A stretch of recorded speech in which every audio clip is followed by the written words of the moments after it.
It is difficult, even in our modern age, to fully imagine what life was like during the time of the Black Death. In the mid-14th century, between 1347 and 1351, a shadow crept over Europe, as though the very sun had dimmed and the breath of life itself had grown thin. News of a strange sickness drifted like whispers along trade routes, carried on ships, through markets, and from traveler to traveler. At first, people thought it might be just another fever or a passing illness, for the world was no stranger to disease. But soon it became clear that this was something darker, something so vast in its reach and so merciless in its grip that it would change the course of history.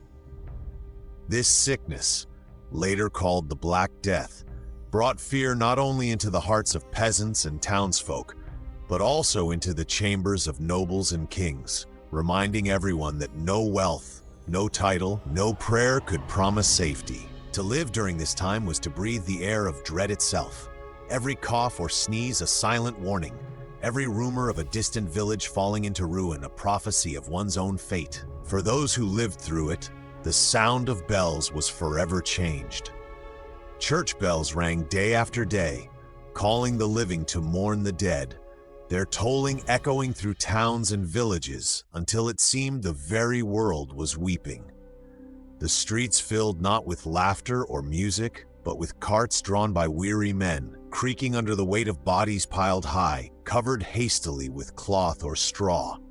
The stench of decay clung to every corner, seeping into clothing, hair, and walls, reminding the survivors that death was no longer something distant, confined to old age or battle, but a constant neighbor. People spoke of it in hushed tones, their eyes wide, their voices trembling, for to even say too much was to tempt despair. Mothers clutched their children tighter, husbands looked at their wives with helpless fear, and priests who were once the pillars of comfort now trembled themselves as they buried entire congregations in mass graves. It was a time when hope flickered like a dying candle, and even the most faithful began to wonder if God had turned his face away. Daily life became a strange and terrible rhythm of survival. Markets, once bustling with the chatter of merchants and the haggling of customers, grew silent as stalls were abandoned and streets emptied. Fields lay untended as farmers fell sick and harvests rotted where they stood, leaving hunger to gnaw at the bellies of the living. Doors and windows were barred shut, not to keep out thieves, but to keep out the invisible terror that seemed to move with the air. Some families locked themselves inside their homes, refusing to step out, living off whatever food they had, waiting in fear for either the sickness to pass or the end to claim them. Others fled their towns altogether, carrying what little they could, only to find that the pestilence followed wherever they went, carried silently by breath, by touch, by unseen hands. A strange stillness settled across the land, as if time itself held its breath, waiting for the death toll to finish its grim counting. Amid this chaos, fear twisted people into both cruelty and desperation. Many turned on strangers, foreigners, and even neighbors, suspecting that someone must be to blame for the suffering that had befallen them. Whispers grew into accusations, and accusations into violence as communities lashed out, desperate to find meaning in their torment.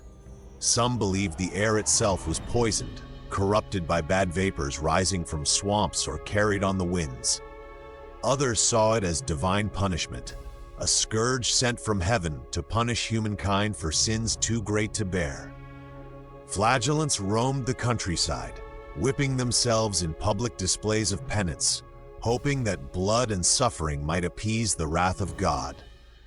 Yet for all their prayers, their marches, and their cries, the sickness continued to spread, moving with an unstoppable, invisible force. To live during this time was to be trapped between fear of death and the anguish of watching the world unravel before one's eyes. A slow breaking of everything that was once familiar. It was in this atmosphere of terror that the image of the plague doctor was born, though at first it was not the sinister figure we think of today. Physicians and healers, desperate to shield themselves from the contagion, began to dress in long robes, heavy gloves, and wide-brimmed hats. But what made them unforgettable was the mask they wore, a strange creation shaped like the head of a bird, with a long, hollow beak jutting out where the nose should have been. Inside the beak, herbs, spices, and sometimes vinegar-soaked cloths were placed, the strong scents believed to purify the air and drive away the pestilence. To the common people, the sight of these masked figures moving through the streets was both eerie and oddly comforting, for they represented a kind of fragile hope, a human attempt to fight back against an invisible enemy. Yet there was something haunting in their appearance, as though death itself had taken human form and now walked among them, a reminder that even those who tried to heal could not escape the shadow of the Black Death. The beaked mask became more than just protection. It became a symbol, a terrifying and unforgettable one. Imagine the scene: a village already quiet with fear, windows shuttered, streets half abandoned, when suddenly down the lane comes a tall, cloaked figure, face hidden behind a long bird-like mask. Children would cry out and cling to their mothers, while men turned their faces away as though not to meet the gaze of something half human and half specter. Yet, as unsettling as they appeared, these plague doctors were sought out in desperation, for they carried not only their masks, but also their instruments. Wooden canes to examine the sick without touching them, small pouches of herbs and concoctions to test, and crude notes of treatments that often failed as often as they helped. To live during the Black Death was to understand that hope and fear could arrive at your doorstep, dressed in the same garb, and that survival often meant trusting a figure who looked as though he had stepped out of a nightmare. The masks themselves told a story of belief and ignorance, of human beings grasping at fragments of understanding in a world unraveling. At the time, people believed in what was called miasma theory, the idea that disease spread through bad or poisoned air. It made sense in a world without microscopes, where no one could see the tiny agents of sickness. If the air itself was the carrier, then surely filtering or sweetening it could be a way to survive. Inside the long beaks, herbs such as lavender, rose petals, or cloves were stuffed, their perfumes thought to cleanse the breath. Sometimes dried mint, juniper berries, or vinegar-soaked sponges were added, anything with a strong, sharp scent to ward off the invisible corruption. For the doctors, the mask was not merely protection, it was a kind of talisman, a barrier between themselves and the dread that consumed everyone else. And so, through the very act of wearing them, they became walking emblems of both science and superstition intertwined. But even with their masks, their gloves, and their robes, the plague doctors could not escape the despair of the world around them. Their work carried them into the homes of the dying, into alleys where the sick lay abandoned, into churches where corpses were stacked higher than the pews. They wrote records, sometimes noting the patterns of the sickness, sometimes simply listing the endless names of the dead. They lanced buboes, offered bleeding as treatment, and burned foul-smelling substances in hopes of driving out the disease. More often than not, their efforts made little difference. The plague was merciless, spreading swiftly, killing within days, and rendering even the most careful precautions useless. Many doctors themselves perished, their masks and herbs unable to keep out the tide of sickness. Those who survived carried scars, not only of the body but of the soul, having seen too much death to ever be the same again. To wear the mask was to accept a place at the edge of humanity, both feared and needed, a fragile defender in a war that could not be won. For the common folk, the sight of these figures was not only frightening, but otherworldly. In villages where superstition thrived, some whispered that the bird-faced doctors were messengers of death, angels or demons cloaked in robes, marking the sick for the grave. Others believed the strange beaks gave them power, that the herbs they carried were magical, keeping them safe from what no prayer seemed able to stop. Children dared each other to peek at the masks left hanging on walls, and in dreams, many swore they saw the long-beaked shadows hovering over their beds. In truth, the masks did little to protect their wearers, but they did something else, something not often spoken of. They gave the people an image, a shape, a tangible form to attach their terror to. Instead of fighting an unseen enemy, they could point to a figure in the street and whisper, "There walks the plague," making their fear something they could recognize, even if it was not entirely real. And yet there was a strange dignity in these figures too. However futile their attempts, however unsettling their appearance, the plague doctors stepped into the places others fled from. They dared to walk into homes where no one else would go, to touch the dying when even family members recoiled, to witness the last breaths of those left alone. Behind the bird mask was not always a learned physician. Sometimes it was a barber, a scholar, or even a man hired by the town simply because no one else dared to do the job. Their work was far from glamorous, and often it was despised, but it was necessary. For the living, they became the fragile thread that connected the world of the healthy to the world of the afflicted. They recorded, they treated, they prayed, and in the silence of a plague-ridden street, they became a reminder that even in the darkest hour, someone still dared to try, even if hope was little more than a whisper clinging to the scent of herbs in a hollow beak. As the plague spread from one city to another, the image of the plague doctor became almost as infamous as the disease itself. Towns hired them with contracts, promising payment for their services.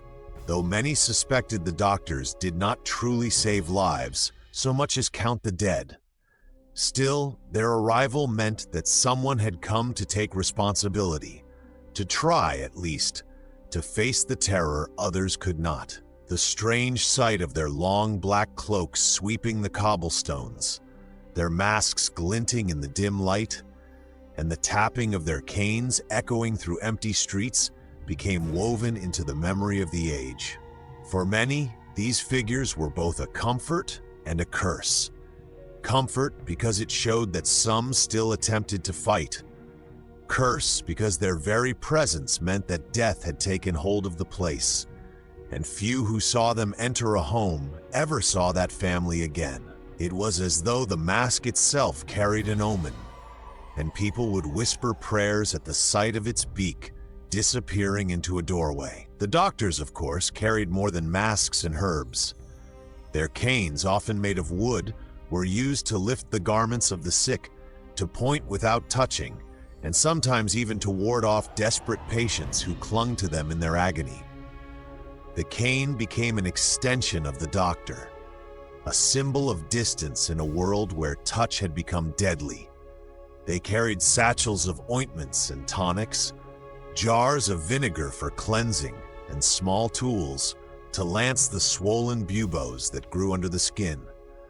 These treatments were harsh, often more painful than healing, but families accepted them because they had no other choice.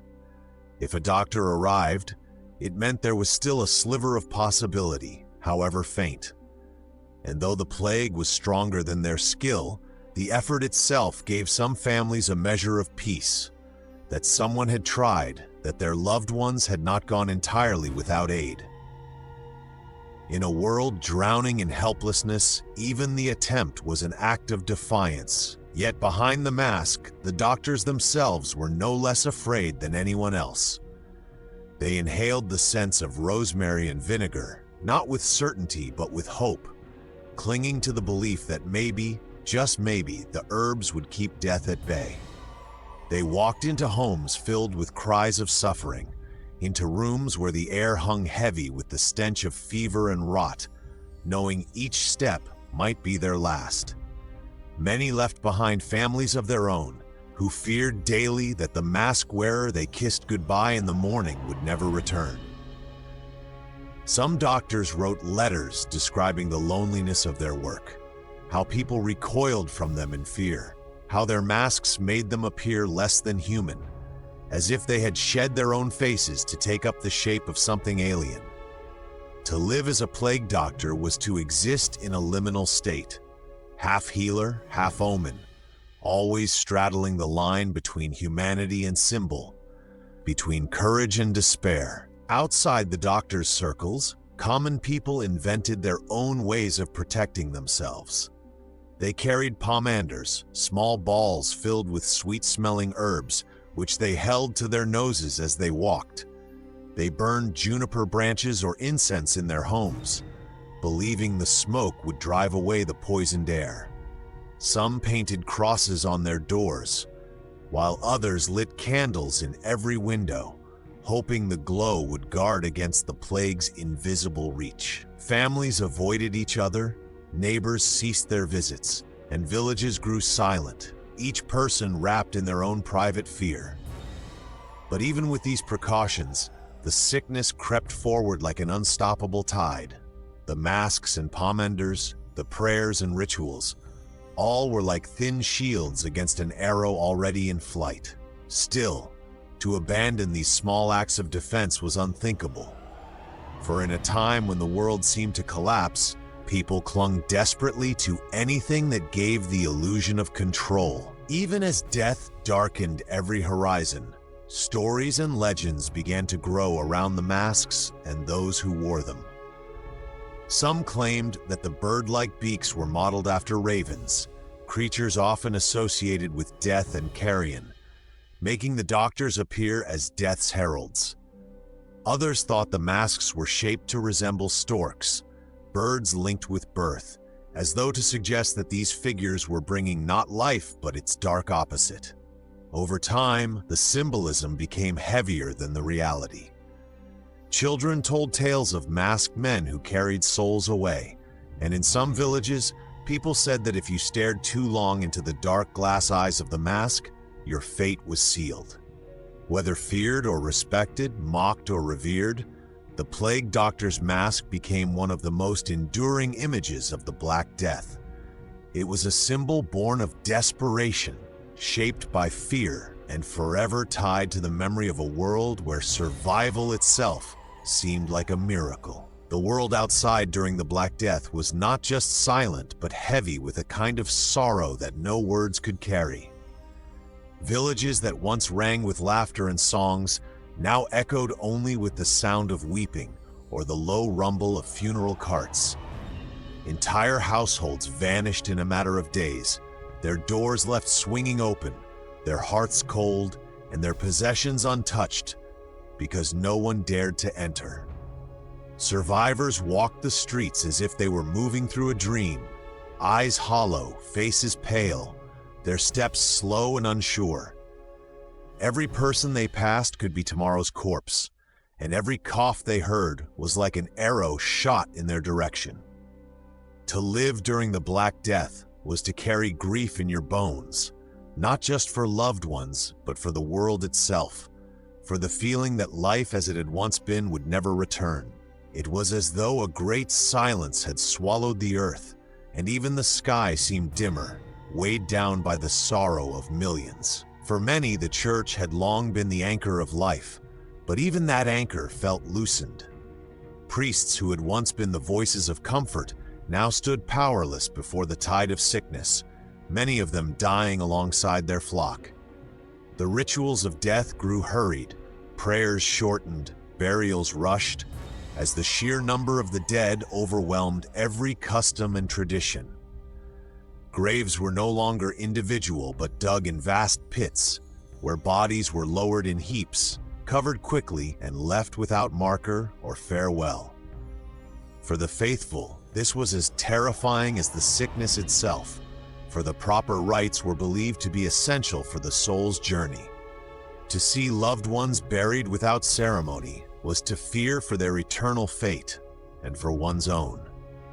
Some people clung harder to faith, seeking meaning in the suffering, while others turned away in anger, unable to believe in a God who would allow such cruelty. The Black Death did not only consume bodies, it devoured the certainties that had given life its structure. Amid this spiritual crisis, fear often transformed into superstition and blame.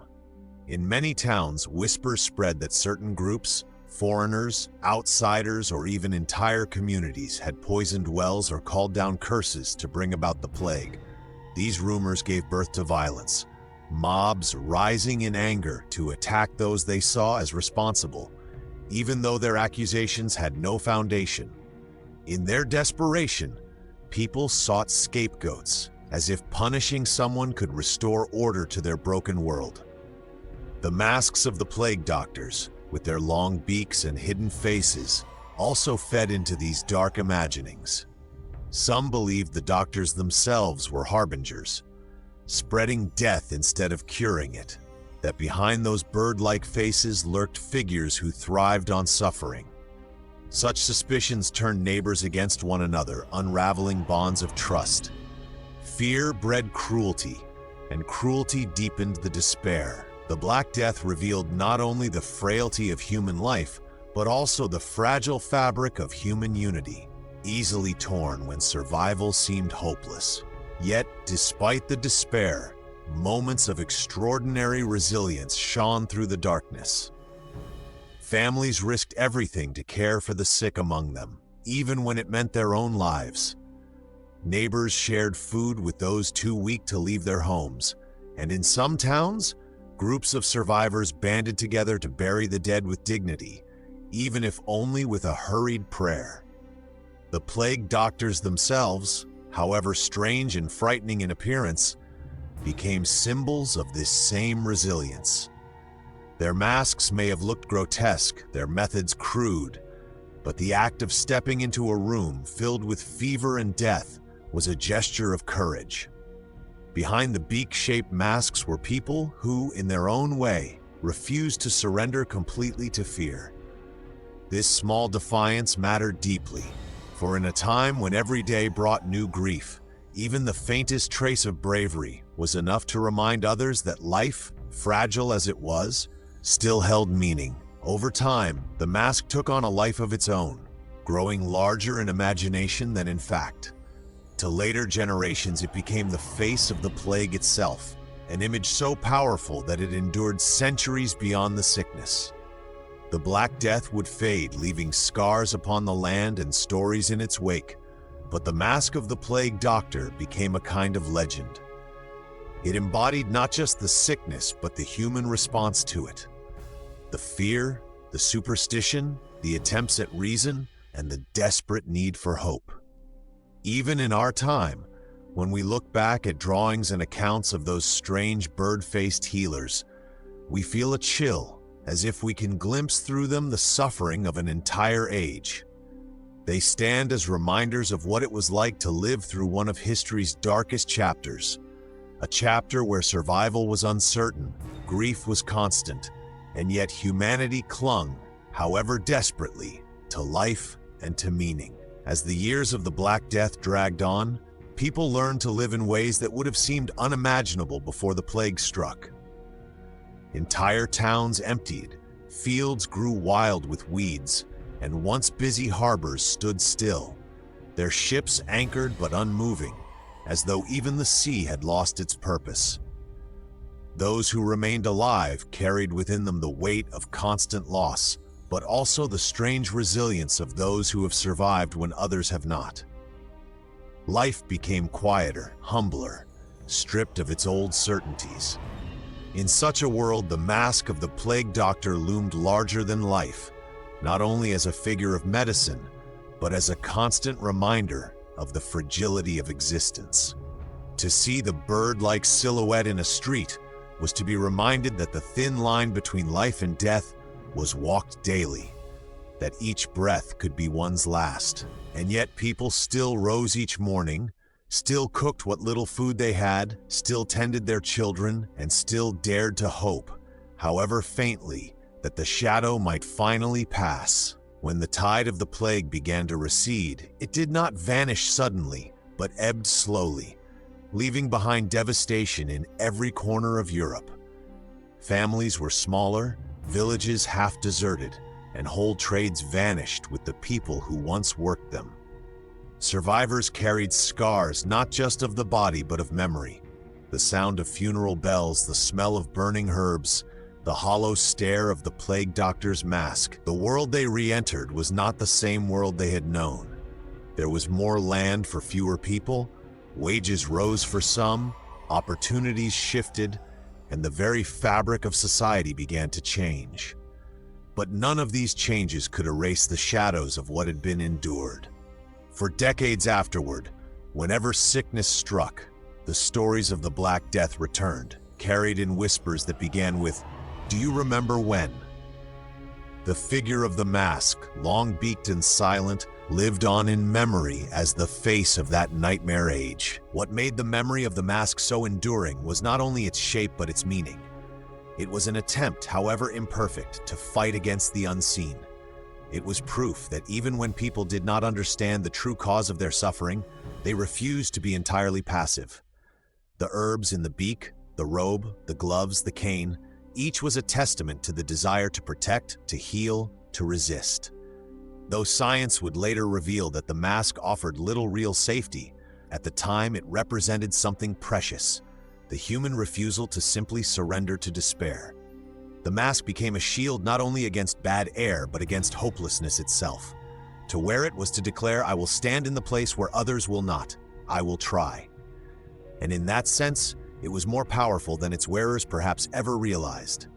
It was a reminder that even in an age of unimaginable suffering, humanity's spirit bent but did not entirely break. Generations later, when historians and artists looked back upon the Black Death, it was often the image of the plague doctor that they chose to draw, paint, or describe. Their dark, bird-like forms stalk the pages of old manuscripts and linger in woodcut illustrations, haunting reminders of the time when half of Europe seemed to stand at death's door. These masks became symbols of both fear and fascination, appearing in festivals, plays, and eventually in the lore of masquerades, where they carried a different, more theatrical meaning. Yet beneath the transformation into legend remained the truth, that once real people wore these masks in real streets, filled with real suffering. Behind every drawing is the echo of a man who entered a plague-ridden home, trembling but resolute, trying to help in whatever way he could. The mask is not only a relic of terror, but also a quiet monument to those who tried, against all odds, to bring light into the darkest corners of their age. And so to imagine what it was like to live during the Black Death is to step into a world where fear was constant, death was familiar, and survival felt like grace. It was a world where the sound of bells meant loss, where streets emptied into silence, and where figures with bird-like masks walked like shadows through a nightmare made real. Yet, it was also a world where people clung stubbornly to life, to love, and to meaning, no matter how fragile. The plague eventually loosened its grip, but it never fully vanished from memory, and the masks worn in that era remain with us still, more than simple relics. They are symbols of what it means to be human. For in their strange, haunting shapes, we can see both our deepest fears and our greatest strength, the will to endure, to try, and to hope, even when the world itself seems to fall into darkness. This is the Beyond the Surface channel. Like the video, share it with a friend, and subscribe for more interesting videos about history. Thank you for watching.